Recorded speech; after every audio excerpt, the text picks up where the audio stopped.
국내에서 많이 알려지지 않은 회사가 있는데 AD 테크놀로지라는 회사가 있습니다. 삼성이 같이 하기로 됐거든요. 그 정도 경쟁력 있는 회사가 별로 없습니다. 아, 그래요? 예. 예. 국내에서는 넘버원이고요.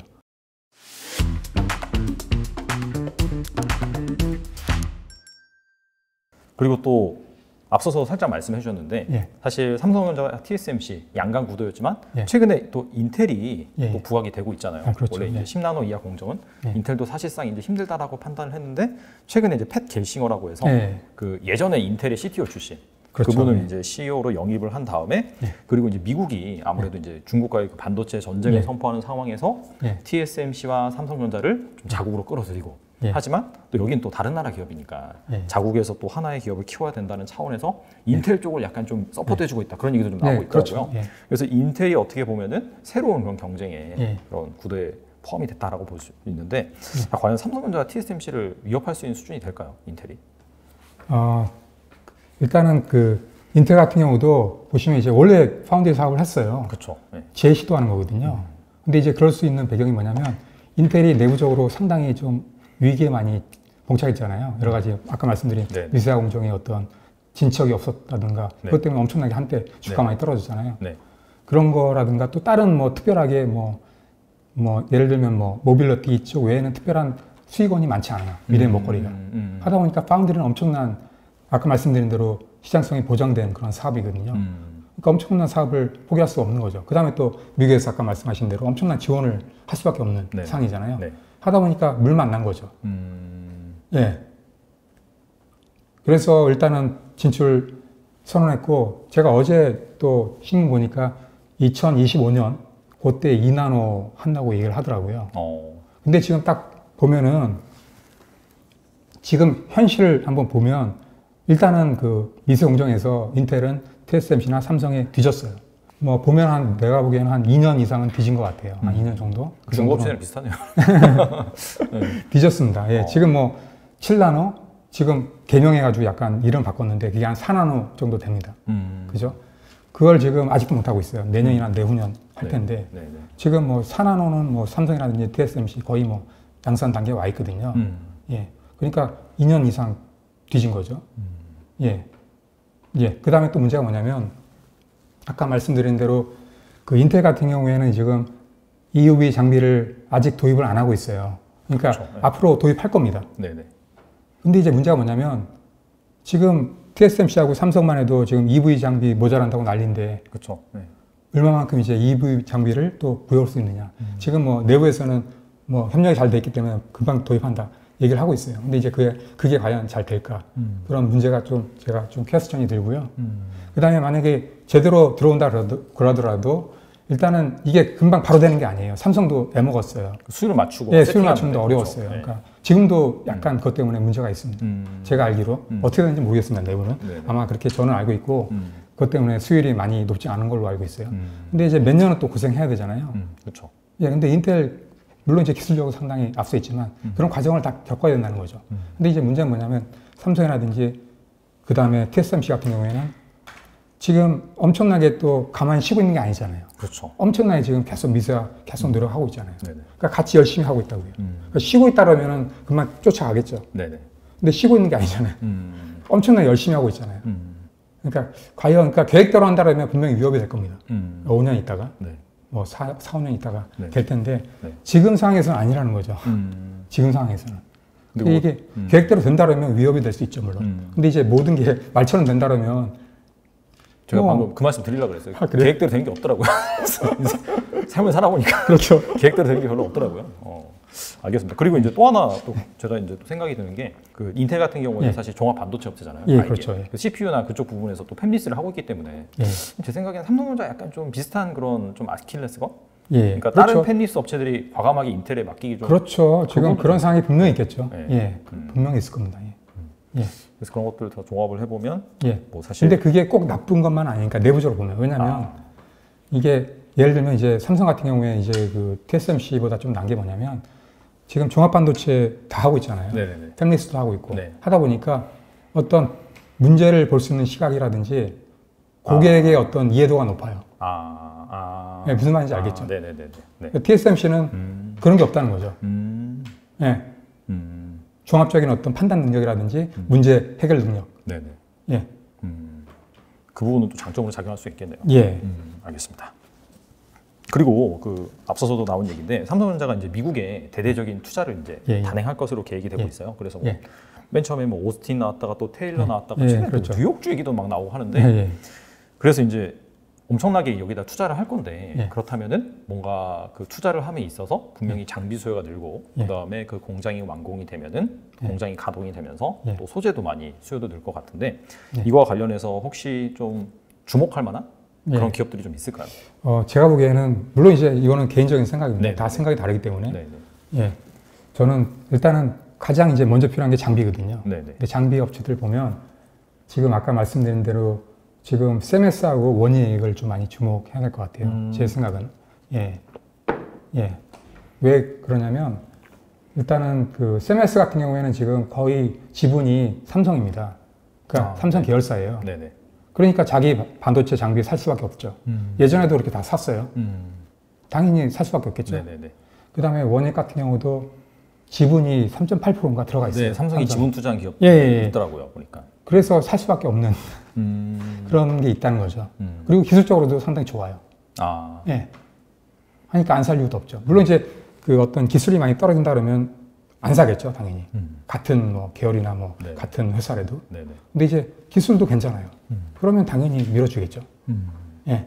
그러면 만약에 미국에 공장을 지으면 그러면 우리나라 그 장비 업체들 같은 경우는 우리나라에서 장비를 만들어서 그럼 예. 수출을 하고 그렇게 해서 공급이 되는 거예요? 뭐 그렇게 되겠죠. 예전에 그 원익 같은 경우도 중국에도 뭐 그렇게 한 걸로 알고 있습니다. 예. 아니면은 뭐 예. 미국에 법인이 있다라고 예. 한다면 예. 뭐 근데 그 법이 이제 판매 법인인지 아니면 생산 예. 법인인지가 중요하겠네요. 예, 예.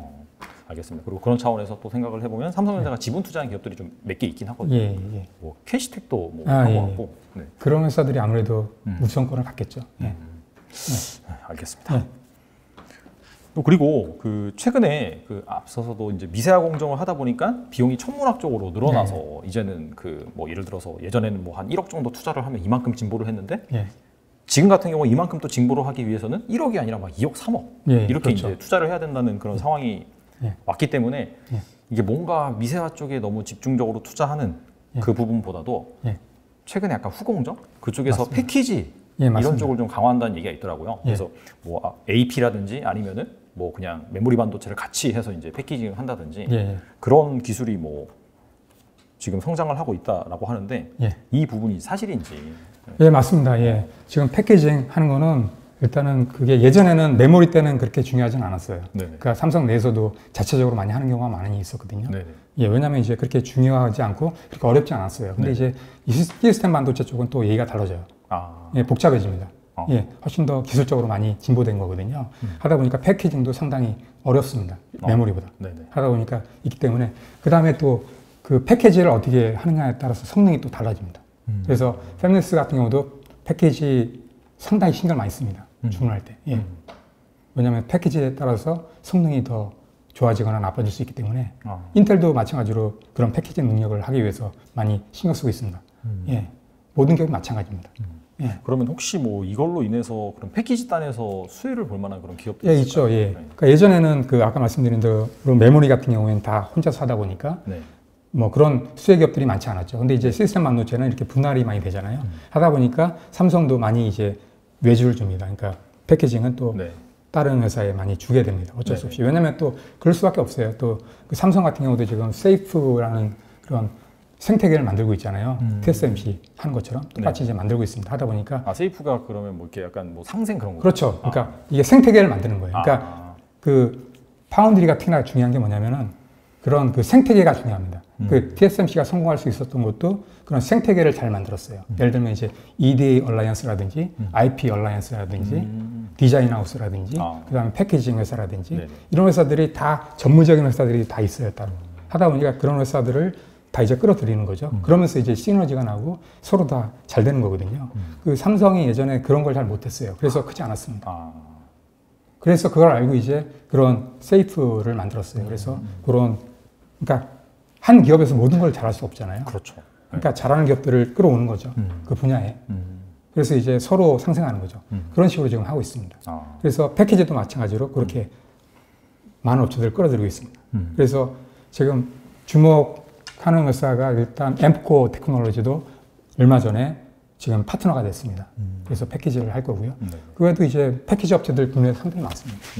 예. 뭐 예를 들면 이제 네페스라든지 테스나 예. 뭐 이런 기업도 예. 포함이 되고. 예. 예, 테스나는 주로 테스트 쪽으로 테스트 많이. 쪽이고. 예. 네. 근데 그것도 이제 오셋이라고 얘기를 합니다. 그렇죠. 예. 같이 포함되어 있으니까. 예, 예. 예. 그다음에 뭐 파나 마이크론인가요? 뭐 그 회사도 있고 많이 있죠. 예. 그다음에 SFA 반도체라든지 네페스 뭐 이런 회사들 다 수혜를 어느 정도 볼 겁니다. 예. 그래서 최근에 많이 이제 LB 세미콘인가 그 회사도 지금 하고 있습니다. 그 회사도 지금 이제 투자를 많이 하고 있잖아요. 예. 네페스도 마찬가지로 이렇게 투자를 하고 있습니다. 네네. 어차피 이제 삼성에 맡길 거기 때문에 맡기면 또 이제 그런 물량을 또 소화를 해야 되잖아요. 네네. 하다 보니까 이제 그런 에코시스템을 만드는 거죠. 예. 이게 뭐 사실 뭐 주가는 사실 알 수는 없지만 예. 확실히 이제 이런 쪽에 이제 좀 뭔가 비즈니스가 집중되고 예. 된다라고 하면 장기적으로 뭐 봤을 때는 사실 지켜볼 만한 그런 기업들인 것 같습니다. 예. 네. 또 그리고 이게 이제 작성하신 책이 4차 산업혁명 시대 반도체 비즈니스라고 예. 딱 작성하셨잖아요. 예. 그러니까 반도체가 사실 이 4차 산업혁명으로 가면서 예. 그 4차 산업의 쌀 네. 없어서는 안 될 그런 예. 소재가 되어 버렸는데 예. 꼭 알아야 되는 대표적. 아, 뭐 예. 삼성전자나 SK하이닉스는 당연히 이제 뭐 들어갈 예. 거고 그럼에도 불구하고 최근에 좀 글로벌 그런 예. 뭐 투자 시대이기도 하고 하니까 예. 꼭 이 기업은 꼭 알아야 된다. 세 개 정도만 말씀해 주시죠. 제가 이 기업은 반드시 알아야 된다. 아까 말씀드린 ASML 같은 경우에는 상당히 예, 주목할 필요가 있죠. 왜냐하면 앞으로 10년 동안은 아마 경쟁사가 없을 겁니다. 네. 거기가 왜 이렇게 잘 만들까요? 그것도 마찬가지로 네. 그 얼라이언스를 잘했어요. 그 반사골 있잖아요. 그 자이스라는 회사가 있는데 그 회사랑 협력 관계가 돈독합니다. 하다 보니까 이 회사를 꽉 잡고 있으니까 다른 데서 못 들어옵니다. 예. 예. 확실히 좀 그런 함께 성장하는 게 중요하네요. 그렇죠. 모든 비즈니스가. 그리고 또 이제 그 4차 산업 중에서도 가장 이제 성장률이 큰 그러한 이제 애플리케이션이 뭐냐면 자율 자동차입니다. 자율주행 자동차. 네. 그렇죠, 그렇죠. 네. 예. 이게 상당히 지금도 뭐 부족한 상황 많이 있죠. 그러다 보니까 이쪽 시장이 가장 그 성장률이 큰 시장인데 그쪽 시장이 좀 주목할 필요가 있지 않나라고 생각합니다. 그런 면에서 엠코 테크놀로지 아까 패키징하는 회사도 그쪽에 상당히 강점이 있는 회사거든요. 그쪽이 가장 강한 회사입니다. 네네네. 예. 예. 그다음에 텔레칩스라는 팹리스 회사도 그쪽으로 상당히 강한 회사고요. 우리나라 예, 그건 이제 팹리스 업체. 예, 그렇습니다. 예. 그다음에 또 하나 제가 말씀드린다면 디자인 하우스 중에 지금 이제 국내에서 많이 알려지지 않은 회사가 있는데 AD 테크놀로지라는 회사가 있습니다. 예, 그 회사가 이제 그 원래는 이제 TSMC 같은 파트너였어요. 근데 이제 얼마 전에 그 파트너를 깨고 이제 삼성 파운드리에 붙었습니다. 예, 기술력이 상당히 있는 회사입니다. 그러니까 TSMC와 일을 했겠네요. 예, 그렇죠. 예, 검증된 회사죠. 그래서 이제 삼성이 같이 하기로 됐거든요. 그런 회사 같은 경우에는 상당히 비전이 있다고 봐야죠. 그리고 또 전 세계적으로도 네. 그 정도 경쟁력 있는 회사가 별로 없습니다. 그래요? 예, 예, 국내에서는 넘버원이고요. 그러니까 이 우리나라 팹리스 기업이 보면은 몇 개 안 돼요. 지금 한 100개 같이 안 되거든요. 네네. 지금 그나마도 지금 막 사업이 어려워가지고 다른 사업으로 막 전향하고 막 이런 것들도 많이 사이즈가 있거든요. 다 작더라고요. 예, 다 중소기업이고 상장된 기업이 불과 20몇 개밖에 안 됩니다. 예. 예. 근데 이제 디자인 하우스도 팹리스에 속하긴 하더라고요. 원래는 이제 디자인 하우스라고 얘기를 하는데 네네. 업종은 이제 팹리스에 들어가긴 합니다. 정확하게 그 디자인 하우스와 팹리스의 차이가 예, 알겠습니다. 그 설명을 드리면 뭐냐면 일단은 그 디자인 하우스는 그 팹리스하고 파운드리 중간에서 이어주는 역할을 합니다. 그러니까 팹리스가 설계를 하면 그걸 이제 파운드리에서 바로 그걸 가지고 이제 생산할 수 없어요. 이걸 이 파운드리에 맞게 다시 이제 그려야 됩니다. 디자인을.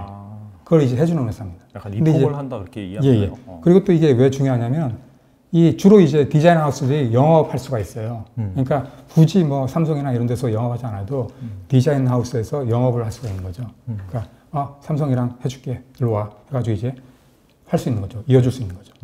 이런 능력이 있다 보니까 그런 파트너십이 중요합니다. 예. 알겠습니다. 근데 그게 보면 우리나라 보면은 디자인 하우스가 이렇게 경쟁력 있는 회사가 별로 없거든요. 몇 개 안 됩니다.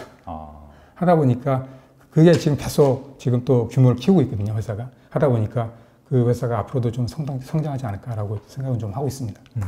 알겠습니다. 뭐 이렇게 말씀하신 거는 약간 우리나라에 속해 있는 경쟁력 있는 좀 자금 기업을 말씀해 주셨는데 이게 뭐 사실 뭐 경쟁력이 있는 거랑 또 주가랑은 약간 좀 별개의 문제가 있을 수 있기 때문에 맞습니다. 만약에 진짜 투자를 하신다면은 참고를 하셔서 뭐 다른 것도 이제 분석을 해보시고 뭐 의사 결정을 하시면 좋을 것 같습니다.